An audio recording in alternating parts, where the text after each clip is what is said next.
Rip Van Winkle by Washington Irving. Whoever has made a voyage up the Hudson must remember the Catskill Mountains. They are a dismembered branch of the great Appalachian family and are seen away to the west of the river, swelling up to a noble height and lording over the surrounding country. Every change of season, every change of weather, indeed every hour of the day produces some change in the magical hues and shapes of these mountains, and they are regarded by all the good wives, far and near, as perfect barometers. When the weather is fair and settled, they are clothed in blue and purple and print their bold outlines on clear evening sky. But sometimes, when the rest of the landscape is cloudless, they will gather a hood of gray vapors about their summits, which, in the last rays of the setting sun, will glow and light up like a crown of glory. At the foot of these fairy mountains, the voyager may have descried the light smoke curling up from a village, whose shingle roof gleam among the trees, just where the blue tints of the upland melt away into the fresh green of the nearer landscape. It is a little village of great antiquity, having been founded by some of the Dutch colonists in the early times of the province, just about in the beginning of the government of the good Peter Stuyvesant, may he rest in peace, and there were some of the houses of the original settlers standing within a few years, built of small yellow bricks brought from Holland, having latticed windows and gable fronts surmounted with weathercocks. In that same village, and in one of these very houses, which, to tell the precise truth, was sadly time-worn and weather-beaten, there lived many years since, while the country was yet a province of Great Britain, a simple, good-natured fellow of the name Rip Van Winkle. He was a descendant of the Van Winkles, who figured so gallantly in the chivalrous days of Peter Stuyvesant, and accompanied him to the siege of Fort Christina. He inherited, however, but a little of the martial character of his ancestors. I have observed that he was a simple, good-natured man. He was, moreover, a kind neighbor and an obedient, hen-picked husband. Indeed, to the latter circumstance might be owing that meekness of spirit which gained him such a universal popularity. For those men are most apt to be obsequious and conciliating abroad who are under the discipline of shrews at home. Their tempers, doubtless, are rendered pliant and malleable in the fiery furnace of domestic tribulation, and a curtain lecture is worth all the sermons in the world for teaching the virtues of patience and long-suffering. A termagant wife may, therefore, in some respects be considered a tolerable blessing, and if so, Rip Van Winkle was thrice blessed. Certain it is that he was a great favorite among all the good wives of the village, who, as usual with the amiable sex, took his part in all the family squabbles, and never failed, whenever they talked those matters over in their evening gossipings, to lay all the blame on Dame Van Winkle. The children of the village, too, would shout with joy whenever he approached. He assisted at their sports, made their playthings, taught them fly kites and shoot marbles, and told them long stories of ghost witches and Indians. Whenever he went dodging about the village, he was surrounded by a troop of them, hanging on his skirts, clambering on his back, and playing 1,000 tricks on him with impunity, and not a dog would bark at him throughout the neighborhood. The great error in Rip's composition was an insuperable aversion to all kinds of profitable labor. It could not be from the want of assiduity and perseverance, for he would sit on a wet rock with a rod as long and heavy as a Tartar's lance, and fish all day without a murmur, even though he should not be encouraged by a single nibble. He would carry a fowling piece on his shoulder for hours together, trudging through the woods and swamps, and up hill and down dale to shoot a few squirrels or wild pigeons. He would never refuse to assist a neighbor, even in the roughest toil, and was foremost man at all country frolics, for husking Indian corn or building stone fences. The women of the village, too, used to employ him to run their errands. and to do such little odd jobs as their less obliging husbands would not do for them. In a word, Rip was ready to attend to anybody's business but his own, but as to do family duty and keeping his farm in order, he found it impossible. In fact, he declared it was of no use to work on his farm, and it was the most pestilent little piece of ground in the whole country. Everything about it went wrong and would go wrong in spite of him. His fences were continually falling to pieces, his cow would either go astray or get among the cabbages, weeds were sure to grow quicker in his fields than anywhere else. The rain always made a point of setting in just as he had some outdoor work to do. So that through his patrimonial estate had dwindled away under his management, acre by acre, until there was little more left than a mere patch of Indian corn and potatoes. Yet it was the worst conditioned farm in the neighborhood. His children, too, were as ragged and wild as if they belonged to nobody. His son, Rip, an urchin begotten in his own likeness, promised to inherit the habits with the old clothes of his father. He was generally seen trooping like a colt at his mother's heels, equipped in a pair of his father's cast-off galligaskins, which he had much ado to hold up with one hand, as a fine lady does her train in bad weather. Rip Van Winkle, however, was one of those happy mortals of foolish, well-oiled dispositions who take the world easy, eat white bread or brown, whichever can be gotten with the least thought or trouble, and would rather starve on a penny than work for a pound. If left to himself, he would have whistled life away in a perfect contentment, but his wife kept continually dinning in his ears about his idleness, his carelessness, and the ruin he was bringing on his family. Morning, noon, and night her tongue was incessantly going, and everything he said or did was sure to produce a torrent of household eloquence. Rip had but one way of replying to all lectures of this kind, and that, by frequent use, had grown into a habit. He shrugged his shoulders, shook his head, cast up his eyes, but said nothing. This, however, always provoked a fresh volley from his wife, so that he was fain to draw off his forces and take to the outside of the house, the only side which, in truth, belongs to a hen-pecked husband. Rip's sole domestic adherent was his dog Wolf, who was as much henpecked as his master, for Dame Van Winkle regarded them as companions in idleness, and even looked upon Wolf with an evil eye, as the cause of his master's going so often astray. True it is, in all points of spirits befitting an honorable dog, he was as courageous an animal as ever scoured the woods. But what courage can withstand the ever-during and all-besetting terrors of a woman's tongue?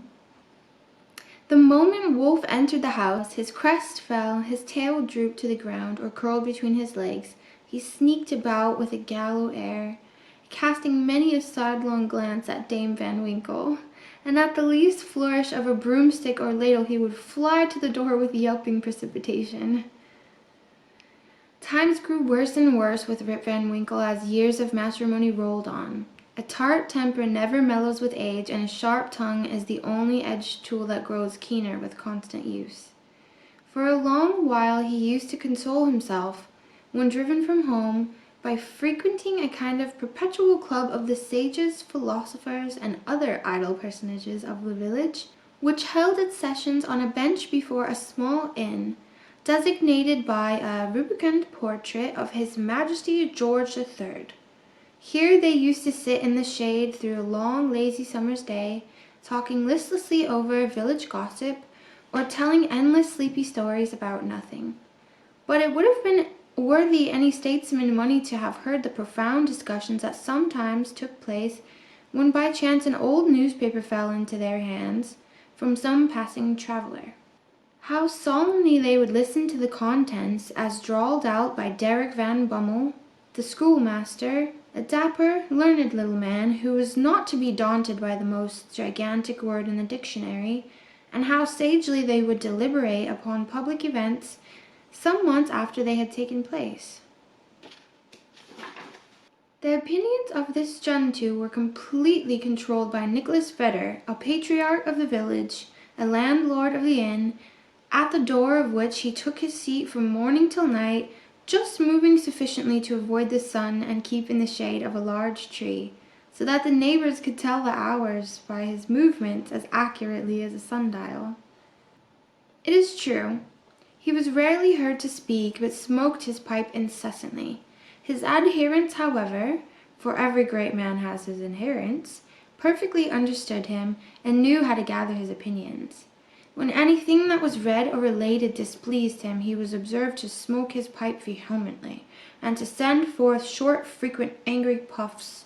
But when pleased, he would inhale the smoke slowly and tranquilly, and admit it in light, placid clouds, and sometimes, taking the pipe from his mouth and letting the fragrant vapor curl about his nose, would gravely nod his head in token of perfect approbation. From even this stronghold, the unlucky Rip was at length routed by his termagant wife, who would suddenly break in upon the tranquillity of the assemblage and call the members all to naught. Nor was that august personage, Nicholas Vedder himself, sacred from the daring tongue of this terrible virago, who charged him outright with encouraging her husband in habits of idleness. Poor Rip was at last reduced almost to despair, and his only alternative to escape from the labor of the farm and the clamor of his wife was to take a gun in hand and stroll away into the woods. Here he would sometimes seat himself at the foot of a tree and share the contents of his wallet with Wolf, with whom he sympathized as a fellow sufferer in persecution. "Poor Wolf," he would say, "thy mistress leads thee a dog's life of it. But never mind, my lad. Whilst I live, thou shalt never want a friend to stand by thee." Wolf would wag his tail and look wistfully in his master's face, as if dogs can feel pity. I verily believe he reciprocated the sentiment with all his heart. Keep with a dog. In a long ramble of the kind on a fine autumnal day, Rip had unconsciously scrambled to one of the highest parts of the Catskill Mountains.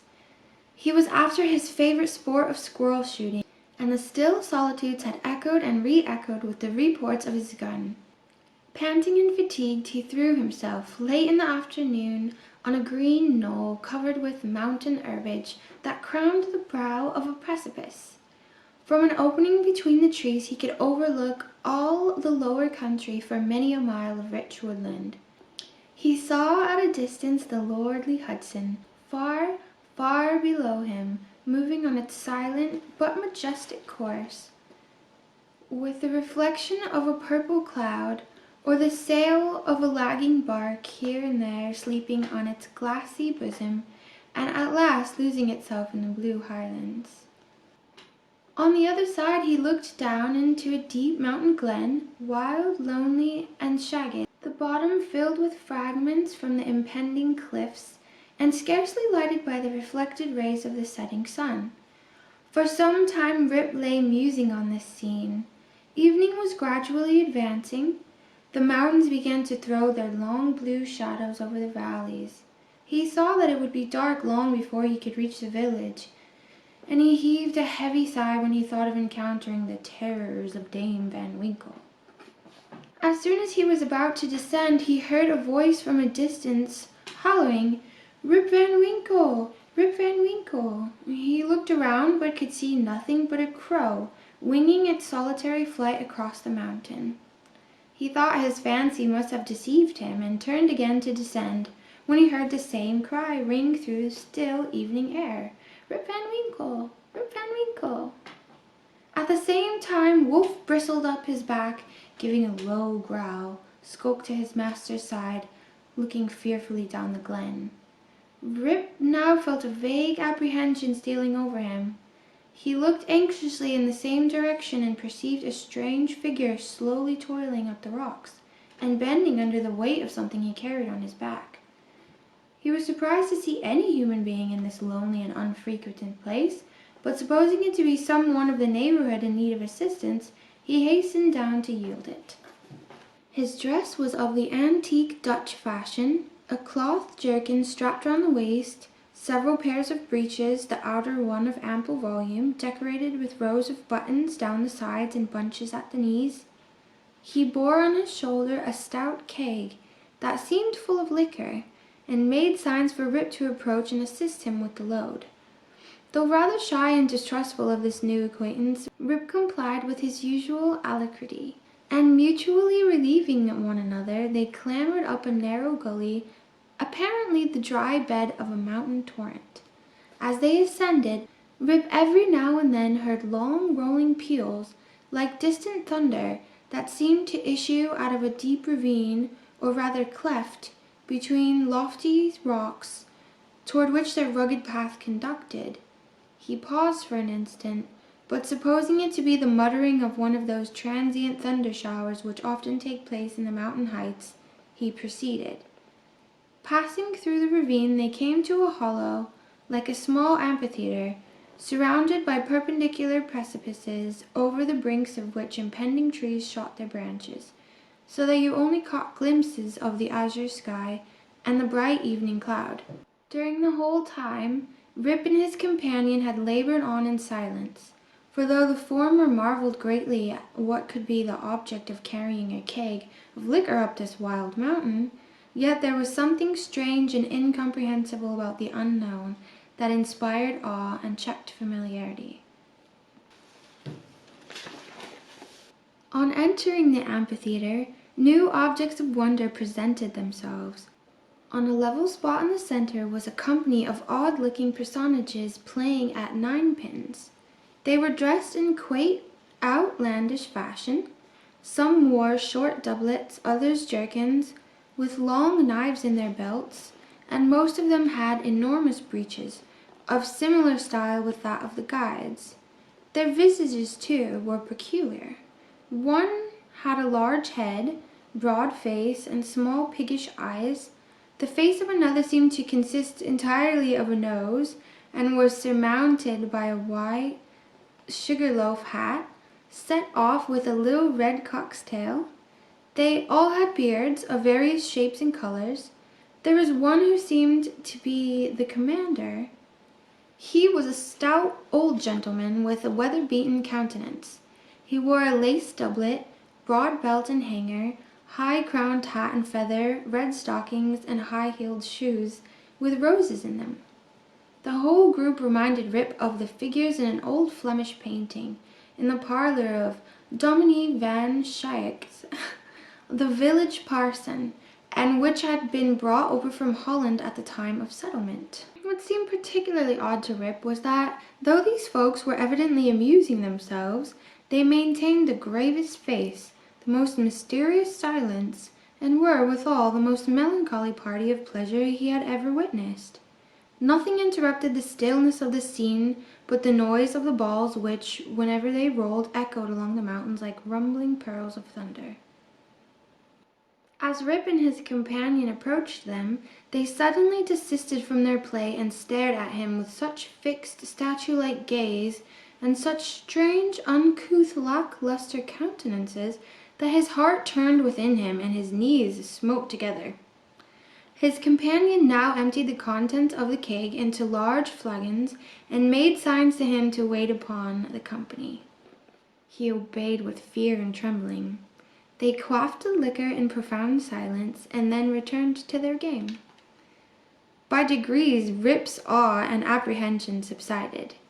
He even ventured, when no eye was fixed upon him, to taste the beverage, which he found had much of the flavor of the excellent Hollands.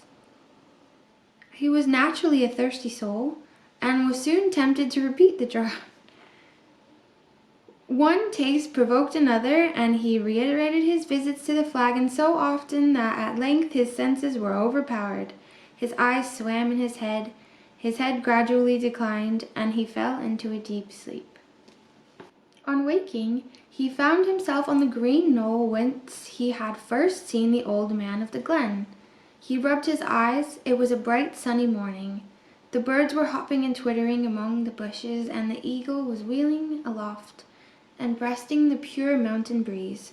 Surely, thought Rip, I have not slept here all night. He recalled the occurrences before he fell asleep. The strange man with a keg of liquor, the mountain ravine, the wild retreat among the rocks, the woebegone party at Ninepins, the flagon. Oh, the flagon, that wicked flagon, thought Rip. What excuse shall I make to Dame Van Winkle? He looked round for his gun, but in place of the clean, well-oiled fowling piece, he found an old firelock lying by him, the barrel encrusted with rust, the lock falling off, and the stock worm-eaten. He now suspected that the grave roisters of the mountain had put a trick upon him, and having dosed him with liquor, had robbed him of his gun. Wolf, too, had disappeared, but he might have strayed away after a squirrel or partridge. He whistled after him and shouted his name, but all in vain. The echoes repeated his whistle and shout, but no dog was to be seen. He determined to revisit the scene of last evening's gambol, and if met with any of the party, to demand his dog and gun. As he rose to walk, he found himself stiff in the joints and wanting in his usual activity. These mountain beds do not agree with me, thought Rip, and if this frolic shall lay me up with a fit of the rheumatism, I shall have a blessed time with Dame Van Winkle. With some difficulty he got down into the glen. He found the gully up which he and his companion ascended the preceding evening, but to his astonishment a mountain stream was now foaming down it, leaping from rock to rock and filling the glen with babbling murmurs. He, however, made shift to scramble up its sides, working his toilsome way through the thickets of birch, sassafras, and witch hazel, and sometimes tripped up or entangled by the wild grapevines that twisted in their coils or tendrils from tree to tree, and spread a kind of network in his path.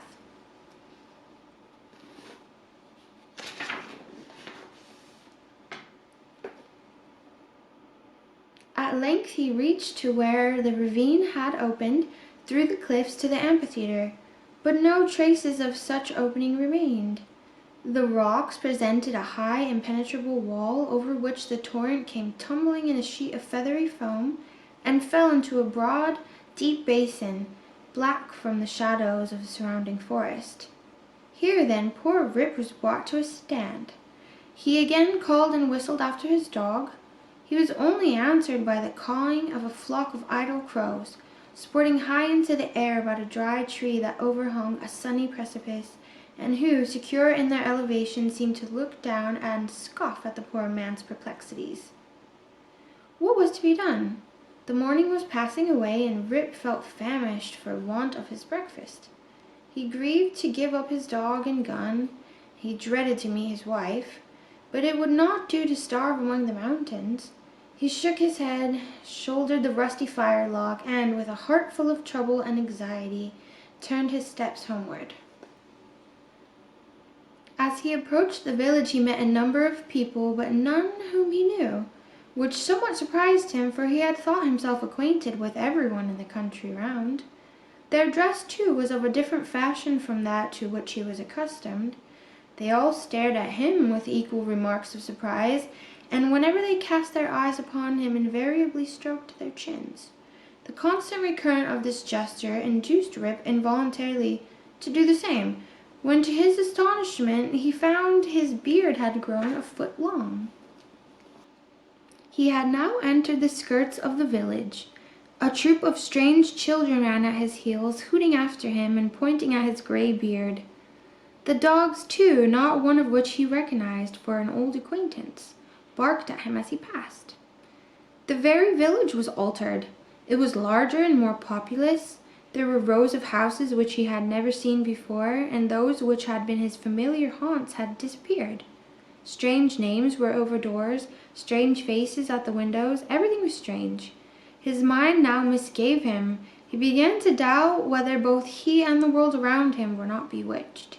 Surely this was his native village, which he had left but the day before. There stood the Catskill Mountains, there ran the silver Hudson at the distance.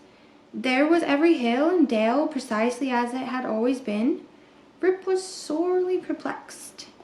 That flagon last night, thought he, has addled my poor head sadly. It was with some difficulty that he found the way to his own house, which he approached with silent awe, expecting every moment to hear the shrill voice of Dame Van Winkle. He found the house gone to decay, the roof fallen in, the windows shattered, and the doors off the hinges. A half-starved dog that looked like Wolf was skulking about it. Rip called him by name, but the cur snarled, showed his teeth, and passed on. "This was an unkind cut indeed. My very dog," sighed poor Rip, "has forgotten me." He entered the house, which, to tell the truth, Dame Van Winkle had always kept in neat order. It was empty, forlorn, and apparently abandoned. The desolateness overcame all his cannibal fears. He called loudly for his wife and children. The lonely chambers rang for a moment with his voice, and then all again was silence. He now hurried forth and hastened to his old resort, the village inn, but it too was gone. A large rickety wooden building stood in its place, with great gaping windows, some of them broken and mended with old hats and petticoats, and over the door was painted, "The Union Hotel, by Jonathan Doolittle." Instead of the great tree that used to shelter the quiet little Dutch inn of yore, there now was reared a tall, naked pole, with something on top that looked like a red nightcap, and from it was fluttering a flag, on which was a singular assemblage of stars and stripes. All this was strange and incomprehensible. He recognized on the sign, however, the ruby face of King George, under which he had smoked so many a peaceful pipe. But even this was singularly metamorphosed. The red coat was changed for one of blue and buff. A sword was held in the hand instead of a scepter. The head was decorated with a cocked hat, and underneath was painted in large characters, "General Washington." There was, as usual, a crowd of folk about the door, but none that Rip recognized. The very character of the people seemed changed. There was a busy, bustling, disputatious tone about it, instead of the accustomed phlegm and drowsy tranquillity. He looked in vain for the sage Nicholas Vedder, with his broad face and double chin, and fair long pipe, uttering clouds of tobacco smoke, instead of idle speeches, or Van Bummel, the schoolmaster, doling forth the contents of an ancient newspaper. In place of these, a lean, bilious-looking fellow, with his pockets full of handbills, was haranguing vehemently about rights of citizens, elections, members of Congress, liberty, Bunker's Hill, heroes of '76, and other words which were a perfect Babylonian jargon to the bewildered Van Winkle. The appearance of Rip, with his long grizzled beard, his rusty fowling piece, his uncouth dress, an army of women and children at his heels, soon attracted the attention of the tavern politicians. They crowded round him, eyeing him from head to foot with great curiosity. The orator bustled up to him, and drawing him partly aside, inquired on which side he voted. Rip stared in vacant stupidity. Another short but busy little fellow pulled him by the arm, and, rising on tiptoe, inquired in his ear whether he was a Federal or Democrat. Rip was equally at a loss to comprehend the question, when a knowing, self-important old gentleman in a sharp cocked hat made his way through the crowd, putting himself to the right and left with his elbows as he passed, and planting himself before Van Winkle with one arm akimbo and the other resting on his cane, his keen eyes and sharp hat penetrating, as it were, into his very soul, demanded in an austere tone what brought him to the election with a gun on his shoulder and a mob at his heels, and whether he meant to breed a riot in the village. "Alas, gentlemen," cried Rip, somewhat dismayed, "I am a poor quiet man, a native of the place, and a loyal subject of the king, God bless him." Here a general shout burst from the bystanders. "A Tory, a spy, a refugee! Hustle him, away with him!" It was great difficulty that the self-important man in the cocked hat restore order, and having assumed a tenfold austerity of brow, demanded again of the unknown culprit what he came there for and whom he was seeking. The poor man humbly assured him that he meant no harm, but merely came there in search of some of his neighbors who used to keep about the tavern. "Well, who are they? Name them." Rip bethought himself a moment and inquired, "Where's Nicholas Vedder?" There was a silence for a little while, when an old man replied in a thin, piping voice, "Nicholas Vedder? Why, he is dead and gone these 18 years. There was a wooden tombstone in the churchyard that used to tell about him, but that's rotten and gone too." "Where's Brom Dutcher?" "Oh, he went off to the army in the beginning of the war. Some say he was killed at the storming of Stony Point. Others say he was drowned in a squall at the foot of Antony's Nose. I don't know, he never came back again." "Where's Van Bummel, the schoolmaster?" "He went off to the wars too. He was a great militia general, and is now in Congress." Rip's heart died away at hearing of these sad changes in his home and friends, and finding himself thus alone in the world. Every answer puzzled him too, by treating of such enormous lapses of time and of matters which he could not understand. War, Congress, Stony Point. He had no courage to ask after any more friends, but cried out in despair, "Does nobody here know Rip Van Winkle?" "Oh, Rip Van Winkle!" exclaimed two or three. "Oh, to be sure, that's Rip Van Winkle yonder, leaning against the tree." Rip looked and beheld a precise counterpart of himself as he went up the mountain, apparently as lazy and certainly as ragged. The poor fellow was now completely confounded. He doubted his own identity and whether he was himself or another man. In the midst of his bewilderment, the man in the cocked hat demanded who he was and what was his name. "God knows," exclaimed he, at wit's end. "I'm not myself. I'm somebody else. That's me yonder. No, that's somebody else got into my shoes. I was myself last night, but I fell asleep on the mountain, and they've changed my gun, and everything's changed, and I'm changed, and I can't tell what's my name or who I am." The bystanders began now to look at each other, nod and wink significantly, and tap their fingers against their foreheads.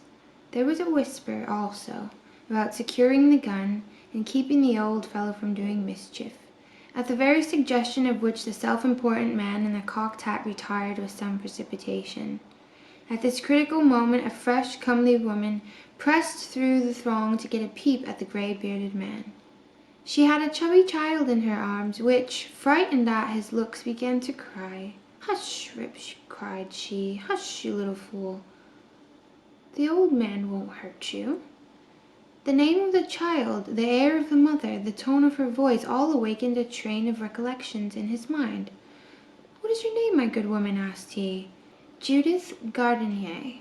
"And your father's name?" "Ah, poor man, Rip Van Winkle was his name, but it's 20 years since he went away from home with his gun, and he's never been heard of since. His dog came home without him, but whether he shot himself or was carried away by the Indians, nobody can tell. I was then but a little girl." Rip had but one question more to ask, but he put it with a faltering voice. "Where's your mother?" "Oh, she too had died but a short time since. She broke a blood vessel in a fit of passion at a New England peddler." There was a drop of comfort, at least, in this intelligence. The honest man could contain himself no longer. He caught his daughter and her child in his arms. "I am your father," cried he. "Young Rip Van Winkle once, old Rip Van Winkle now. Does nobody know poor Rip Van Winkle?"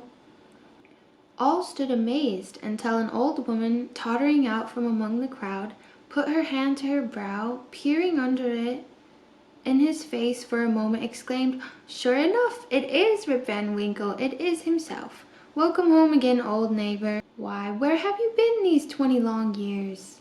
Rip's story was soon told, for the whole 20 long years had been to him but as one night. The neighbors stared when they heard it. Some were seen to wink at each other and put their tongues in their cheeks.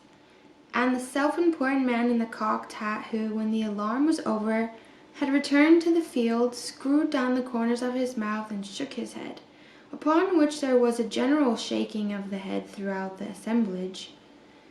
It was determined, however, to take the opinion of the old Peter Vanderdonk, who was seen slowly advancing up the road. He was a descendant of the historian of that name, who wrote one of the earliest accounts of the province. Peter was the most ancient inhabitant of the village and well versed in all the wonderful events and traditions of the neighborhood. He recollected Rip at once and corroborated his story in the most satisfactory manner. He assured the company that it was a fact, handed down from his ancestor the historian, that the Catskill Mountains had always been haunted by strange beings, that it was affirmed that the great Hendrik Hudson, the first discoverer of the river and country, kept a kind of vigil there every 20 years, with his crew of the Half Moon, being permitted in this way to revisit the scenes of his enterprise and keep a guardian eye upon the river and the great city called by his name. That his father had once seen them in their old Dutch dresses playing at ninepins in a hollow of the mountain, and that he himself had heard one summer afternoon the sound of their balls like distant peals of thunder. To make a long story short, the company broke up and returned to the more important concerns of the election.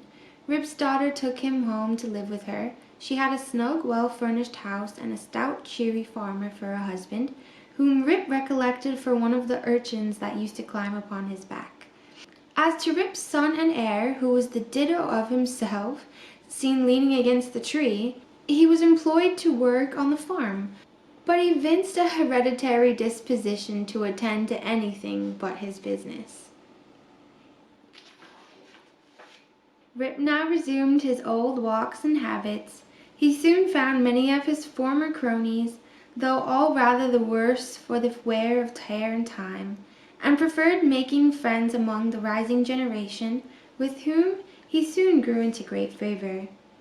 Having nothing to do at home, and being arrived at that happy age when a man can be idle with impunity, he took his place once more on the bench at the inn door, and was reverenced as one of the patriarchs of the village, and a chronicle of the old times before the war.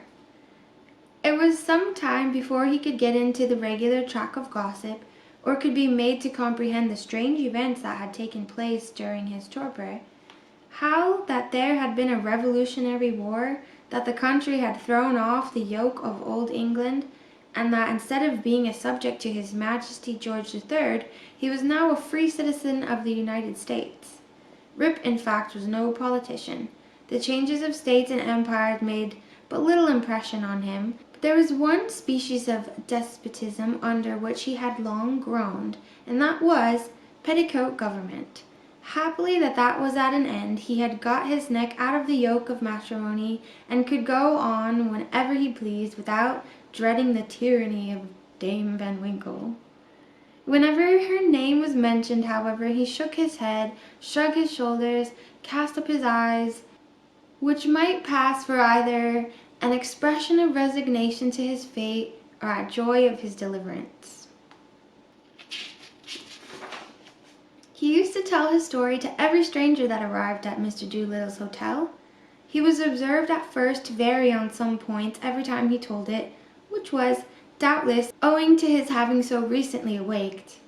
It at last settled down precisely to the tale I have related, and not a man, woman, or child in the neighborhood but knew it by heart. Some always pretended to doubt the reality of it, and insisted that Rip had been out of his head, and that this was one point on which he always remained flighty. The old Dutch inhabitants, however, almost universally gave it full credit. Even to this day, they never hear a thunderstorm of a summer afternoon about the Catskill, but they say Hendrik Hudson and his crew are at their game of ninepins, and it's a common wish of all henpecked husbands in the neighborhood, when life hangs heavy on their heads, that they might have a quiet draught of Rip Van Winkle's flagon. The end.